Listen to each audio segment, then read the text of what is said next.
orang yang berterima kasih akan Allah Ta'ala tambah-tambahkan nikmat. La in syakartum la azidannakum.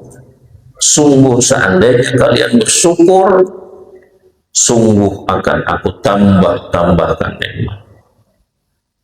Apa Allah tambahkan nikmat kepada orang yang bersyukur atas anugerah Allah, dia mampu melakukan taat. Bukan dengan kehebatannya dia melakukan taat, tapi atas limpahan hidayah pertolongan Allah sehingga dia melakukan taat. Maka pandangan seperti itu menumbuhkan syukur kepada yang memberikan taat, Allah yang menolongi, berterima kasih kepada Allah. Maka pandangan seperti itu terus dilakukannya, maka akan menumbuhkan sifat ubudiyah, menumbuhkan sifat kehambaan.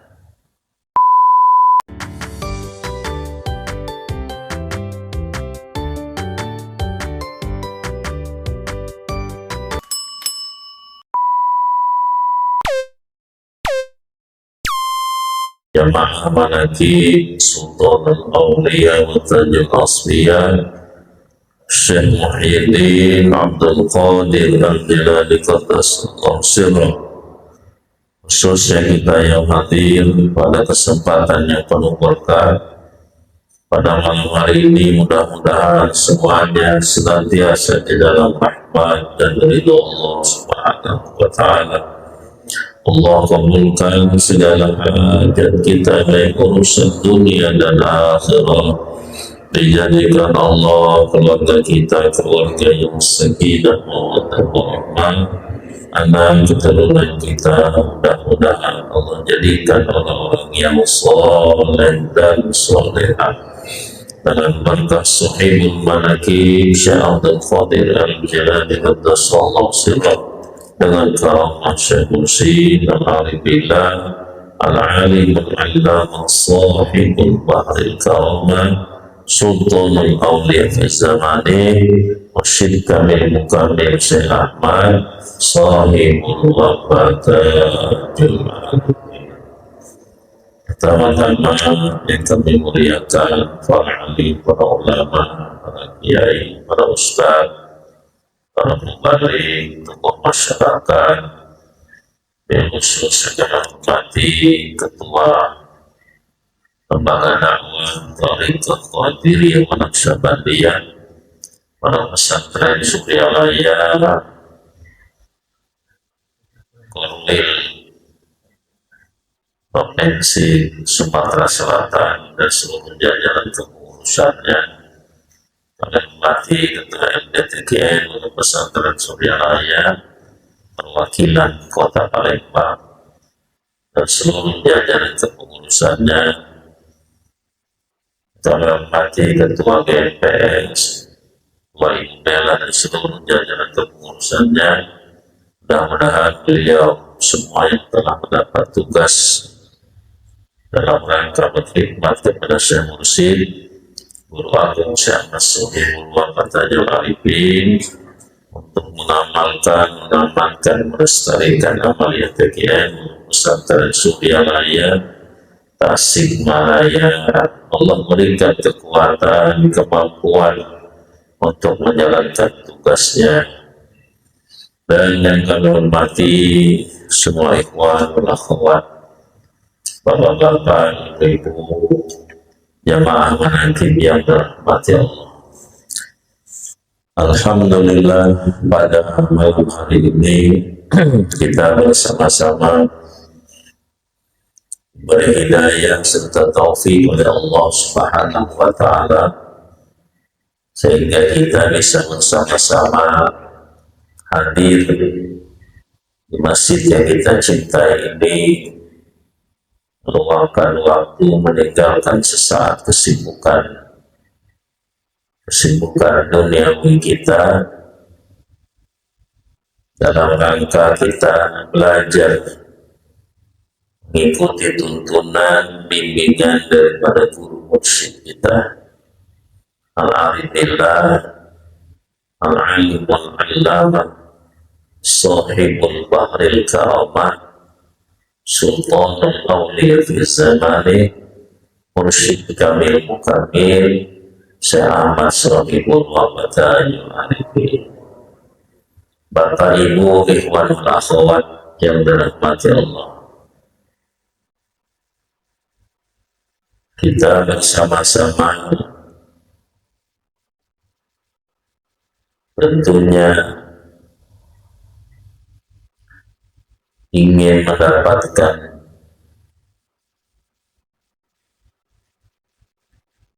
keridhaan Allah Subhanahu wa Ta'ala. Semua itu tidak mudah.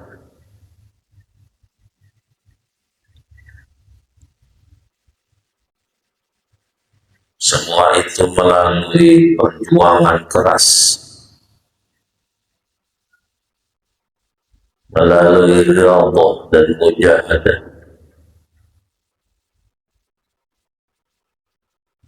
melawan hawa nafsu dan syaitan. Kebanyakan mungkin kita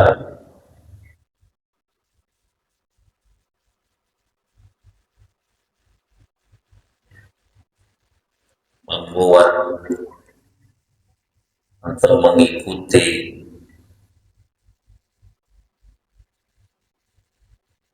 hawa nafsu, mengikuti syaitan,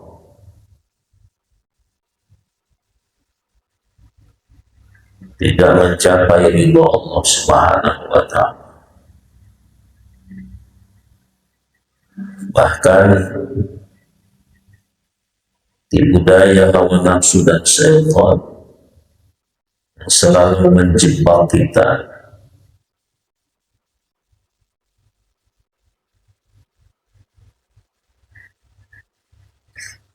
sehingga sampai kita tidak merasa bahwa kita telah dijebak oleh hawa nafsu dan syaitan. Padahal kita dibimbing oleh guru mursyid dalam rangka melawan hawa nafsu dan syaitan. Tapi jangan kita merasa aman bahwa kita telah lolos, lepas daripada jebakan hawa nafsu dan syaitan. Karena jebakan hawa nafsu dan syaitan itu sampai perkara yang kecil dalam perjalanan spiritual kita. Jangan kita merasa aman, kita sudah sholat, kita sudah berzikir, kita sudah mengikuti tuntunan seorang mursyid. Jangan kita mengira kita tidak bisa terjebak oleh hawa nafsu dan syaitan. Seorang sufi besar pada masa lalu,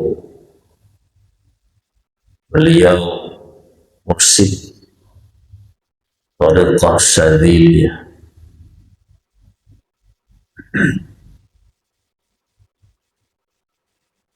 Di dalam kitab Al-Hikam, karya beliau yang luar biasa indah, dengan bahasa-bahasa yang sangat dalam tentang perjalanan seorang salik ilallah, yang membukakan pemahaman kepada kita yang awam, yang sebenarnya kita terus mengkaji, menggali, jangan merasa cukup hanya sekadar kita mendapat talqin, cari pengetahuan tasawuf secara keilmuan, karena itu hasil daripada perjalanan spiritual orang yang sudah sukses, yang mengkabarkan kepada kita tentang ini tipu daya, ini yang hak, ini tipu daya nafsu, ini tipu daya syaitan. Kita belum bisa memilih, walaupun kita dituntut Apa kata beliau? La tafrahuka ta'am bi'annaha barazat minka. Janganlah engkau bergembira dengan ketaatan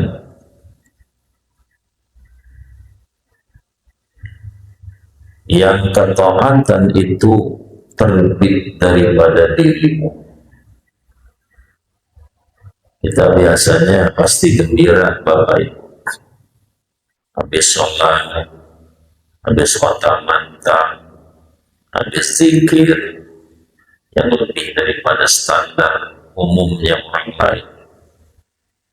Kita pasti bergembira, alhamdulillah, karena kita belum bisa memilah diri.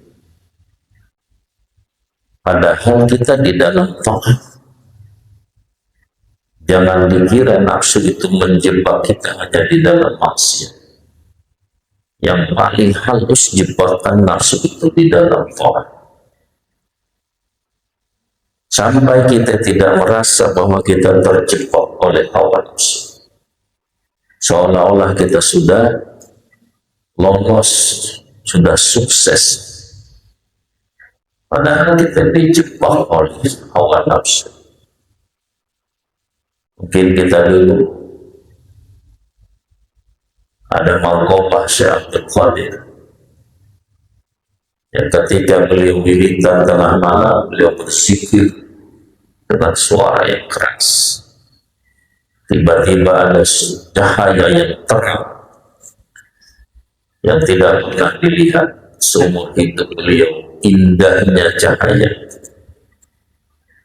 mempesona, mentakjubkan. Seorang wali terpesona, apalagi seperti kita, Bapak. Wali besar, dari cahaya yang sangat indah itu keluar suara. Kata suara, hai Abdul Qadir, aku adalah Tuhan. Mulai sekarang engkau tidak usah lagi beribadah kepada, tidak usah lagi melakukan kewajiban yang haram sudah dihalalkan. Kewajiban tidak perlu lagi dikerjakan. Apa kata beliau? Dilempar beliau ke arah suara itu, pergilah engkau hai mal'un, pergilah engkau hai makhluk yang dilaknat oleh Allah. Ketika dilempar beliau, lalu menjadi gelap cahaya yang indah tadi. Lalu dari cahaya yang gelap tadi terdengar lagi suara, hebat engkau hai Abdul Qadir, engkau lolos daripada tipu dayaku dengan kehebatan ilmu. Padahal dengan cara seperti ini aku menyesatkan 70.000 wali Allah. Jadi Bapak Ibu, wali saja bisa ditipu. Bagaimana kita yang awam? Ini hebatnya. Dan cocoklah kalau iblis itu dikatakan Allah musuh besar. Kalau hanya bisa menipu orang awam, belum hebat ini. Kalau sudah mampu menjatuhkan para wali, itu memang luar biasa. Orang yang selalu waspada, tapi bisa dikecoh. Hebat engkau hai Abdul Qadir, padahal dengan seperti ini aku menyesatkan 70 ribuan. Apa kata, maka engkau selamat dariku dengan ilmu. Kira-kira Bapak Ibu, kalau kita seperti itu, mungkin kita ya memang aku ambil, Padahal ini pancingan daripada iblis supaya timbul ujub dalam diri kita. Kita tidak sadar, tapi Syekh Abdul Qadir beliau waspada. Kata beliau, hai iblis, aku selamat dari engkau, dari tipu dayamu, bukan karena ilmu, tapi karena rahmat dan pertolongan Tuhan. Nah, ini yang sering kita lupakan. Seolah-olah kitalah yang kuat, kitalah yang alim, kitalah yang hebat. Kita melupakan Allah. Padahal kalbu kita berzikir, tapi kesadaran kita secara intelektual, kesadaran kita secara rasa, kalbunya berzikir, tapi rasa belum tumbuh kesadaran. Yang ada keakuan. Ini yang kita proses, itulah yang dikatakan oleh Syekh Tajuddin Ibnu Athaillah As-Sakandari rahimahullah, janganlah kalian bergembira dengan taat, tetapi taat itu yang terbit daripada dirimu.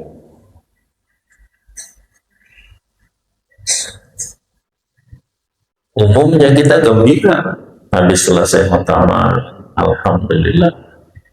Padahal wali yang cerdas jangan bergembira, kata beliau. Karena bergembira dengan ketaatan ini menjadikan satu peluang bagi nafsu untuk menumbuhkan ujub dan keakuan dalam diri kita. Dan orang yang gembira dengan taat yang dilakukannya, kegembiraan itu menumbuhkan kufur nikmat.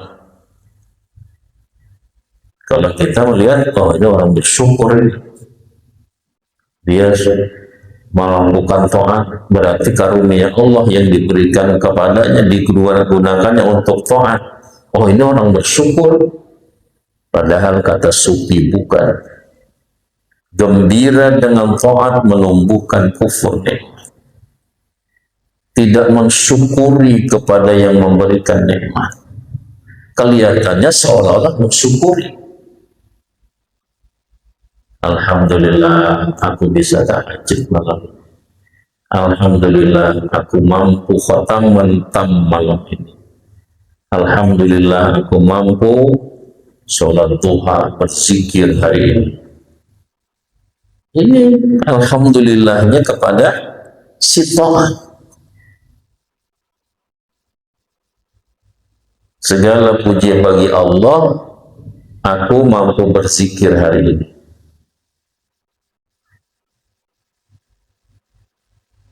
Bergembira kepada si taat. Nah, ini kita terjebak. Nah, orang yang melakukan taat seperti itu menumbuhkan kufur nikmat tadi. Tetapi kata beliau,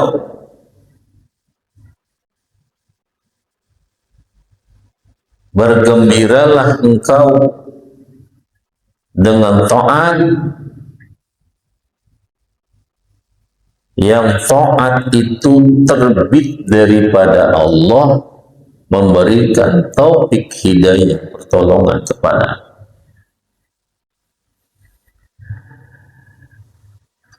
Dan sedikit saja Bapak Ibu, sedikit melenceng, maka kita terjebak di dalam tipu daya hawa nafsu.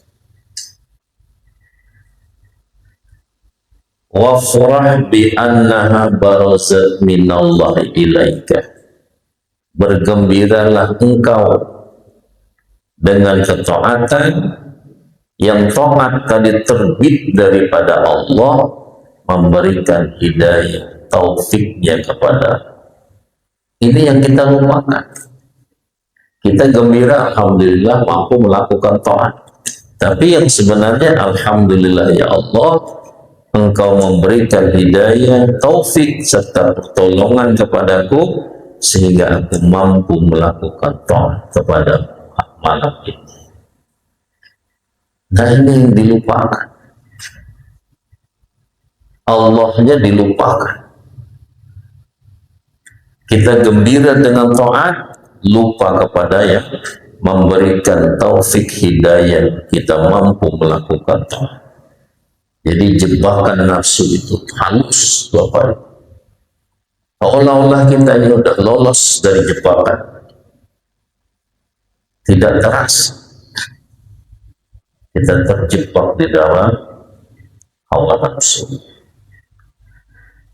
Inilah yang dinyatakan Allah di dalam Al-Quran, qul bifadlillahi wa birahmatihi falyafrahu wa dzalika huwa khairu mimma yajma'un. Katakanlah hai Muhammad, dengan anugerah dan rahmatnya Allah, hidayah serta taufik pertolongan Allah, hendaklah kalian bergembira. Kita mampu taat tadi, alhamdulillah ya Allah, Engkau memberi taufik, rahmat, pertolongan kepadaku sehingga aku mampu khataman tam sampai subuh malam. Kalau Allah tidak nolong, kuat nggak Bapak Ibu? Nggak kuat. Siapa yang punya kekuatan? Kalau Allah tidak memberi taufik hidayah, bisa tidak kita bangun malam untuk ibadah? Tidak bisa. Paling bangun kencing aja kita, habis itu tidur lagi. Kalau Allah tidak memberi taufik dan hidayah, bisa kita tidak menyebut namanya.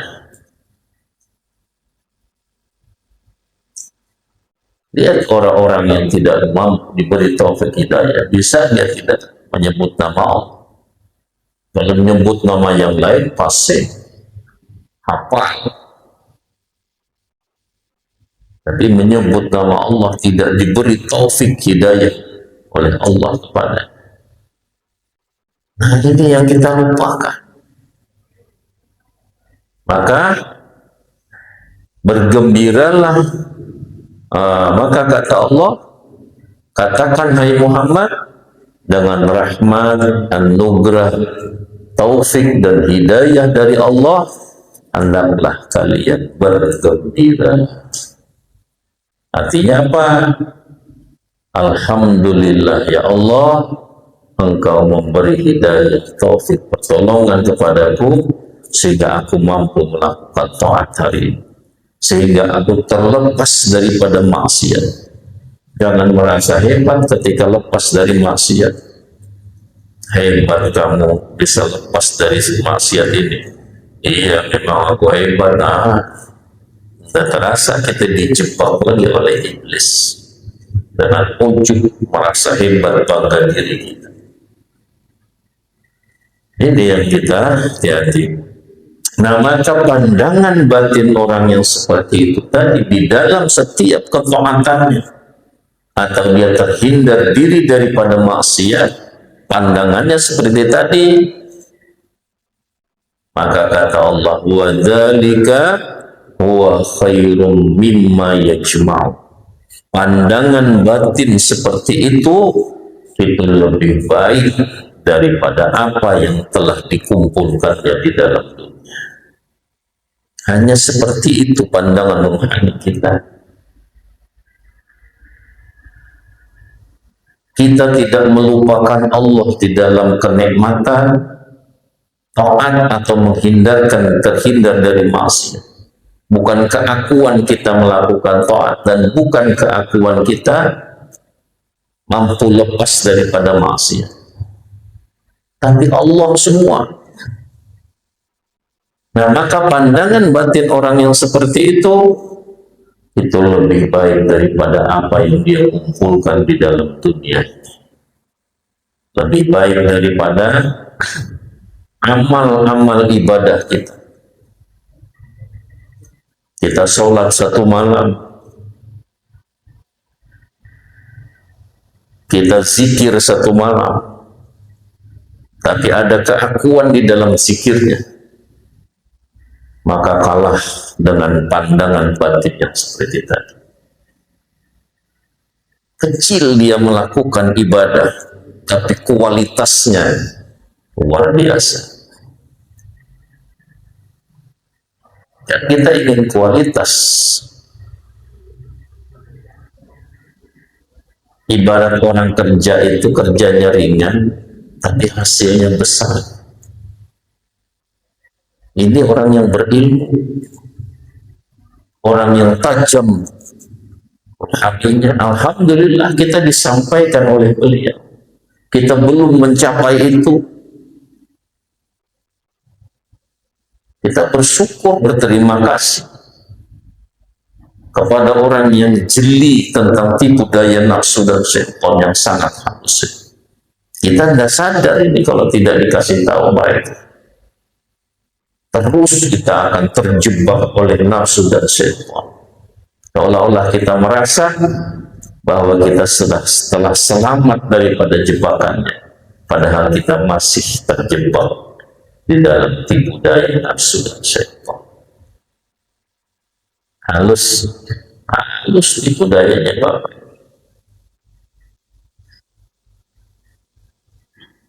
Nah, maka pandangan batin yang seperti itu juga, kata Syekh Tajuddin, dia akan menumbuhkan syukur nikmat, berterima kasih kepada yang memberikan nikmat, mampu melakukan taat.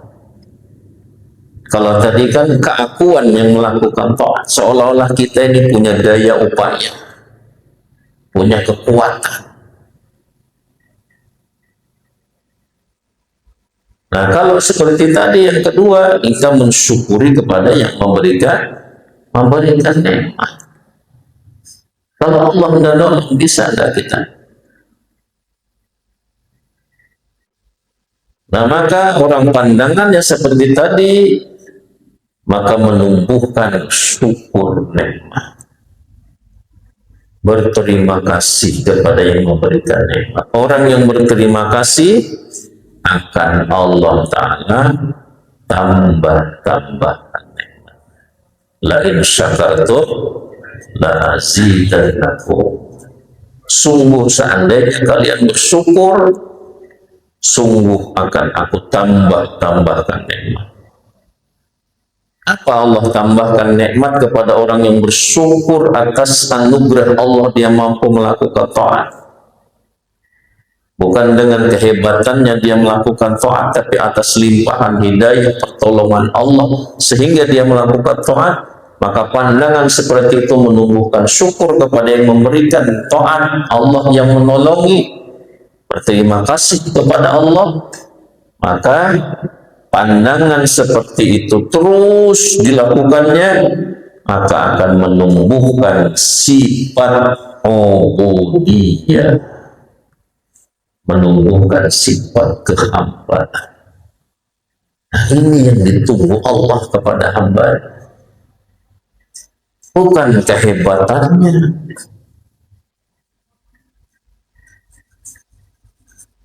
Sampai yang hebat, sholat malamnya dari jam 1 sampai subuh, sampai sholat malam. Tapi keakuan dalam dirinya melakukan,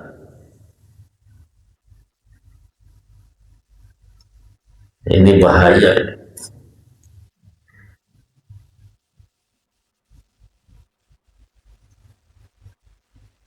Nah, ini Bapak Ibu yang dirahmati Allah. Maka orang yang pandangan batinnya semuanya yang dilakukan baik taat dan terhindar dari maksiat, itu semata-mata atas limpahan taufik hidayah dan pertolongan Tuhan, akan menumbuhkan sifat ubudiyah di dalam diri hamba, sifat kehambaan. Ini yang ditunggu Allah kepada hamba. Memang kita hamba, Tapi hamba ini seolah-olah dia punya daya upaya. Karena tipu daya nafsu, nafsu itulah yang merasa kuat. Nafsu itulah yang merasa hebat. Nafsu itulah yang merasa dia punya daya dan upaya. Kalau akal manusia ini sadar, akal itu makhluk Allah yang paling mulia. Dia tahu bahwa dia tidak punya daya upaya, dia lemah, dia tidak punya kekuatan, dia tidak punya ilmu. Itu akal sadar. Tapi nafsu nggak mau sadar. Gengsi dia merasa punya ilmu, dia merasa kuat, dia merasa punya daya upaya. Ini yang kita gempur. Mampu menundukkan itu, maka tumbuh sifat ubudiyah dalam diri kita.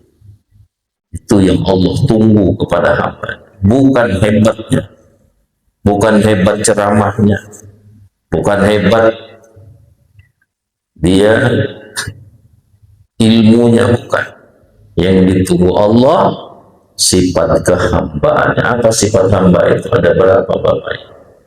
Sifat hamba itu ada 3. Yang pertama, hamba itu dhaif, lemah.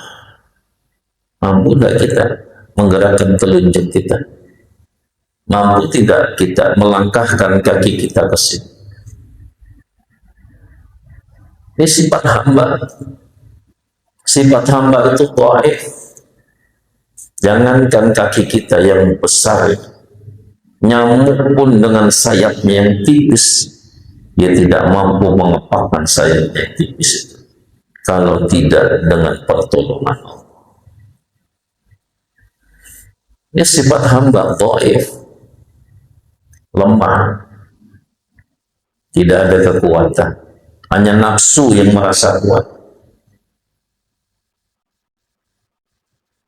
Kita ini tanding sama ayam, merasa hebat, merasa kuat. Hebat tanding sama ayam, sama-sama tidur di pohon. Siapa yang duluan jatuh? Tanding sama ikan, sama-sama di air.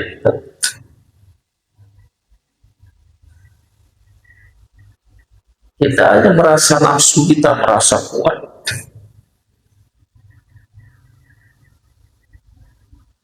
Padahal kita hakikatnya lemah. Ini sifat ubudiyah, sifatnya hamba. Ini yang ditunggu Allah. Memang kita lemah, aku yang kuat, kata Allah. Yang kedua, sifat ubudiyah, sifat hamba itu dia fakir. Fakir ini senantiasa membutuhkan kepada Allah, senantiasa berhajat kepada Tuhan. Tidak ada kita yang mampu berdiri sendiri, tidak ada. Walaupun pangkatnya sebagai seorang wali. Semakin dekat dia dengan Allah, semakin kenal dia dengan Tuhannya, semakin kenal dengan dirinya, bahwa dia itu tidak punya daya upaya.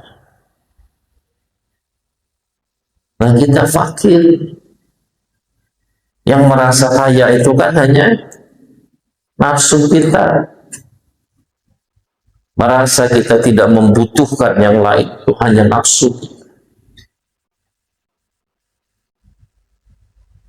Walaupun orang paling kaya di bumi ini, tetap semuanya fakir. Kalau fakir menurut syariat, orang yang tidak punya kerjaan sama sekali, itu fakir. Tapi fakir di dalam pandangan tasawuf, kita semuanya ini berhajat, membutuhkan Allah. Walaupun orang yang paling kaya di bumi ini, walaupun paling tinggi jabatannya di bumi, pasti dia berkata, ya Allah, mudahan jangan lengser aku dari jabatan. Berhajat kepada Tuhan apa dia berdiri sendiri? Berhajat kepada Tuhan. Orang yang paling kaya di bumi ini, seolah-olah dia tidak membutuhkan orang-orang yang membutuhkan dia.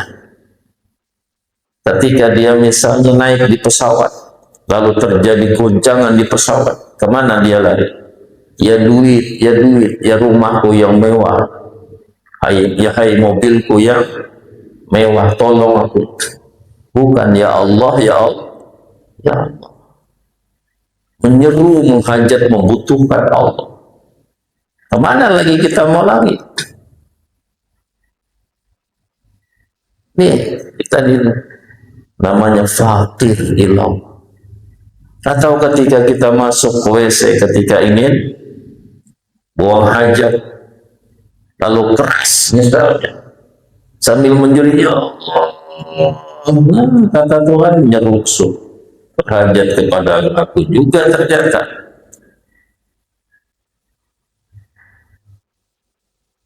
Ketika kita masih waktu santai, seolah-olah kita tidak butuhkan Tuhan, seolah-olah kita semua yang memproses terjadinya sesuatu itu. Ketika sesuatu tadi dipersulit oleh Allah, baru kita sadar ternyata kita membutuhkan Tuhan. Dan memang inilah hamba, kita fakir. Yang ketiga sifat hamba itu, dia adalah jahil. Kita tidak punya ilmu pengetahuan. Kita saja yang merasa alim, padahal hakikatnya kita ini jahil. Kalau Allah tidak memberikan pengetahuan, mana kita mengerti? Innallaha yakhrujukum min butuni ummahatikum la ta'lamuna syai'an. Kata Allah, Allah yang mengeluarkan kalian semuanya dari perut-perut ibu kalian. Ketika itulah ta'lamuna syai'a, kalian tidak mengerti sama sekali, tidak mengetahui apa-apa, tidak kenal yang namanya HP, tidak kenal namanya cangkir, namanya sendok, namanya lampu, namanya jam, namanya kipas angin. La ta'lamuna syai'a. Yang ini ayah, yang ini ibuku, model seperti ini ibu, yang model seperti ini bapak. Tidak ada yang kenal.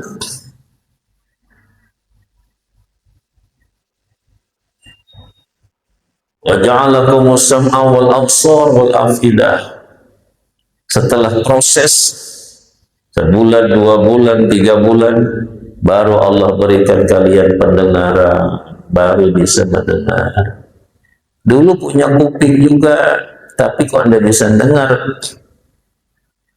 Baru sifat samanya Allah diletakkan di dalam diri makhluk ini tadi, sifat pendengaran.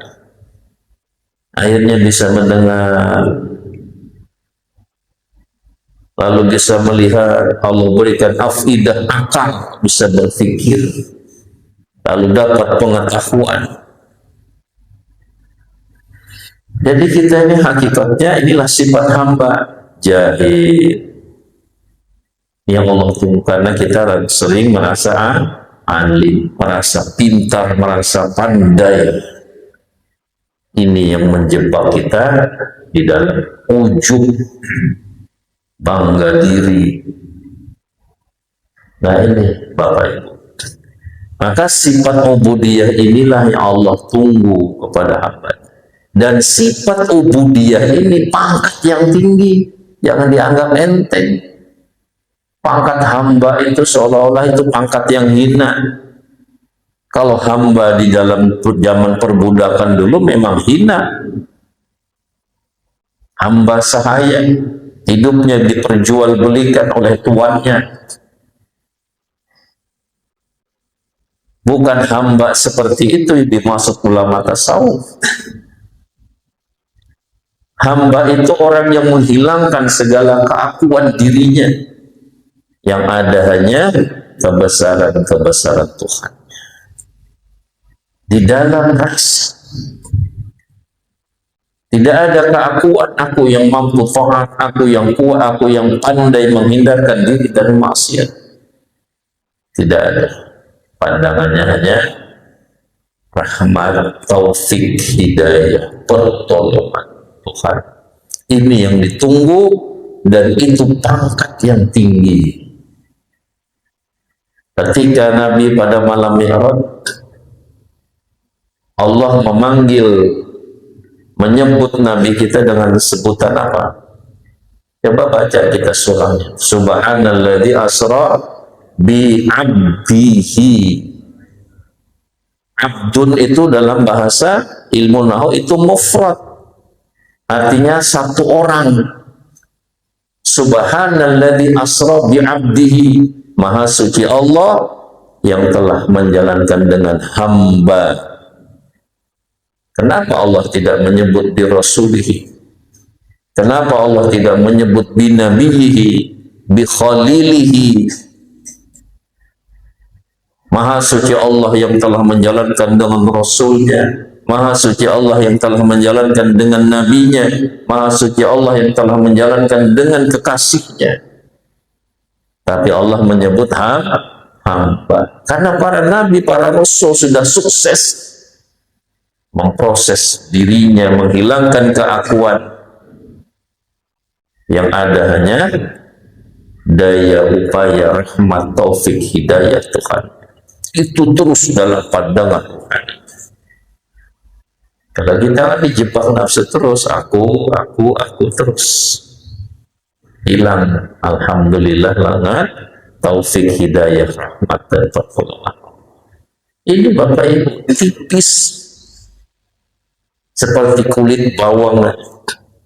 Ketika sudah melenceng ke sini, sudah terjebak di dalam nafsu dan tipu daya syaitan. Nah, ketika nanti kita sakaratul maut, kita dipanggil juga orang yang telah mampu memproses rohaninya, menghilangkan keakuan dalam dirinya, hanya pandangannya rahmat dan taufik Tuhannya, senantiasa kalbunya terhubung kepada Tuhannya, kesadaran akalnya bahwa dia tidak punya apa-apa. Nanti kematiannya dia akan disebut dengan panggilan hamba. Berarti dia sudah sukses. Apa kata Allah? Ya ayyatuhan nafsul mutmainnah irji'i ila rabbiki radiyatan mardiyah fadkhuli fi ibadi lagi. Ibad itu di dalam kaidah ilmu nahwu menggunakan jamak taksir. Fadkhuli fi ibadi, masuklah engkau hai nafsul mutmainnah fi ibadi, dalam golongan hambaku. Berarti banyak orang di situ. Tidak hanya satu orang. Kalau pada malam Mi'raj Allah menggunakan redaksi dengan abdihi. Tapi ketika sakratul maut, orang yang mampu memproses nafsul mutmainnah, yang tidak ada lagi keakuan dalam dirinya, dalam seluruh aktivitasnya, yang dipandangnya rahmat, taufik, hidayah, pertolongan Allah dalam kesadarannya, kalbunya senantiasa terhubung dengan Allah. Maka kata Allah, orang ini sudah mencapai nafsul mutmainnah. Jiwanya sudah mencapai jiwa nafsu mutmainnah, jiwa yang tenang, yang tentram.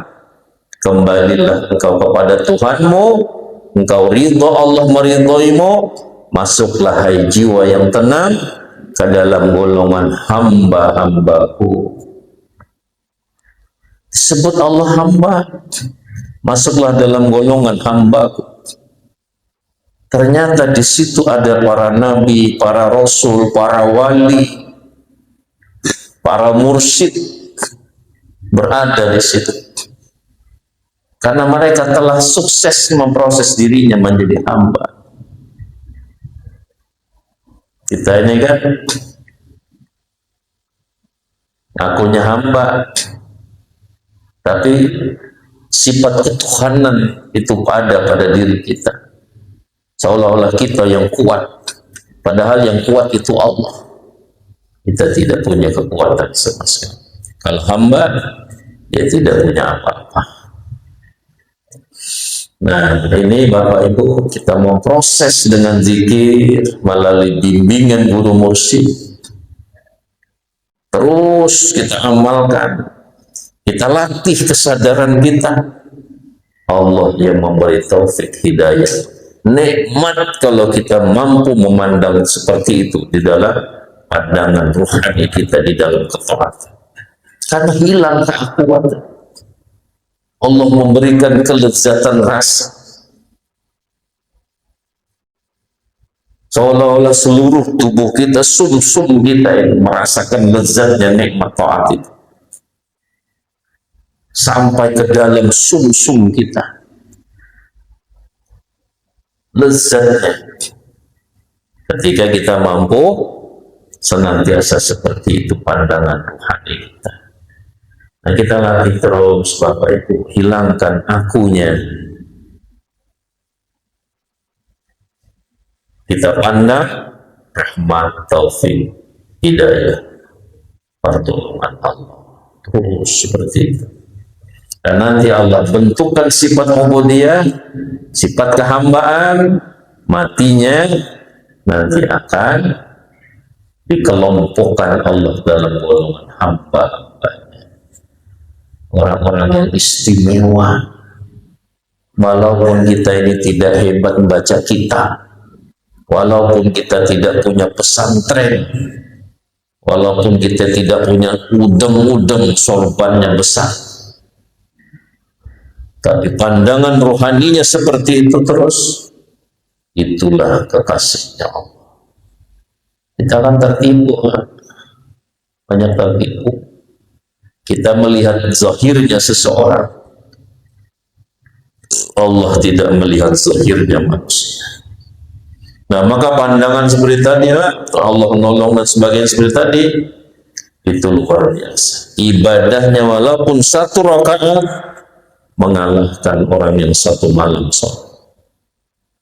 Ini hebatnya ibadah orang yang ahlul ma'rifah.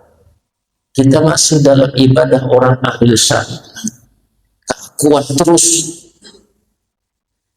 Walaupun kita di dalam thariqah, tapi masih di dalam pandangan ahlus syariat. Karena ada keakuan tadi. Kita tingkatkan lagi himmatul aliyah, cita-cita yang tinggi. Kita sudah punya guru, punya ini, amalan ini dan sebagainya. Saya ingin menjadi dalam kelompok ahlul ma'rifah, himmatul aliyah, cita-cita yang tinggi kepada Allah. Allah nunggu. Nah, mari kita latih terus para ikhwanul akhwat. Kesadaran kita, rasa kita, rohani kita sudah terisi. Rasa kita lagi belum terbentuk. Nah, kita alhamdulillah berterima kasih kepada para sufi yang telah menuliskan perjalanan mereka. Ini tipu daya, ini yang benar, ini tipu daya, ini yang benar. Padahal di manaqib Syekh Abdul Qadir sudah dijelaskan, cuma kita jarang memahami. Hanya dibaca, didengar, tapi tidak difahami. Itu saja mungkin yang dapat kami sampaikan. Mudah-mudahan ada manfaatnya. Mudah-mudahan Allah senantiasa memberi hidayah, taufik, pertolongan kepada kita untuk senantiasa kita di dalam taat kepadanya dan di dalam rasa kita bahwa kita senantiasa di dalam rahmat, taufik, hidayah, pertolongan Allah, bukan keakuan, kehebatan pada diri kita. Wallahu a'lam bishawab. Wallahu muwaffiq ila aqwamit thoriq. Wallahu a'lam bishawab. Wassalamualaikum warahmatullahi wabarakatuh.